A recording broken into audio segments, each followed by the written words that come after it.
How did I come to know God personally? Well, I was born and raised Adventist. And of course, I came here and I always knew that God loved me, but I don't think I realized the depth that He loved me that much for, as a personal experience. I was an undergrad here at Andrews University, and there was a time when I think it was either my sophomore or my junior year, maybe it was my junior, and I was in a very dark place. And I was praying for breakthrough and I couldn't see it.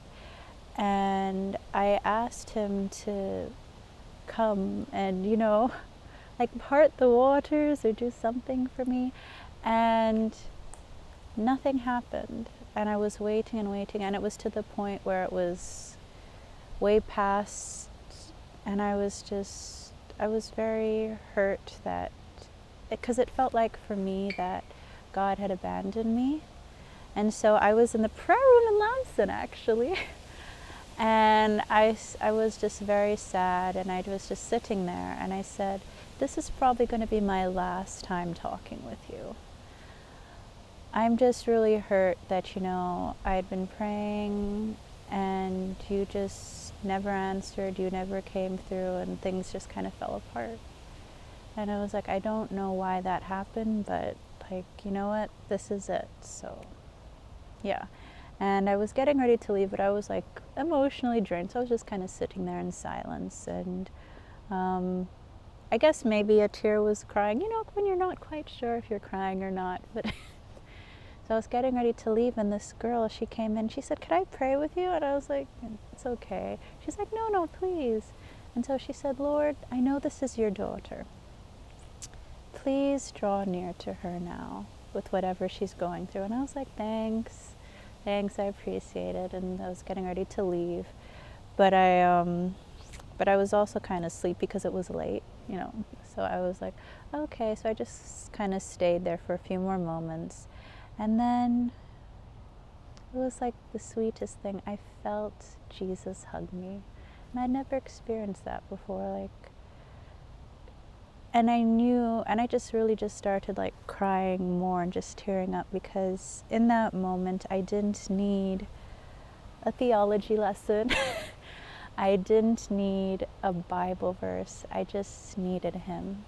And He came to me in a very loving and kind way. And I never forgot that. And so when I had the car accident and my life and stuff started kind of going a bit more downhill recently, I think of moments like that when Jesus drew near to me and He was physically there for me. And it reminds me of there's a very pretty painting where it's like, God doesn't always calm the storm. Sometimes He calms His child. And so in moments like that, it was very nice. I felt His peace and His presence. And then the Bible verse that says, He'll give you peace that passes all understanding, meant so much, because I didn't understand it. My situation wasn't solved. I was still struggling with depression and trying to figure out where to go next and what to do next. And I wasn't sure where my life was going after graduation, and just the uncertainty I was kind of panicked about. But in those moments, the rest of the semester, even my senior year, that helped, because knowing that He would hold me and take me through whatever came next in my life and that's when I think I was more cognizant and more aware of Jesus' love and my love for Him too.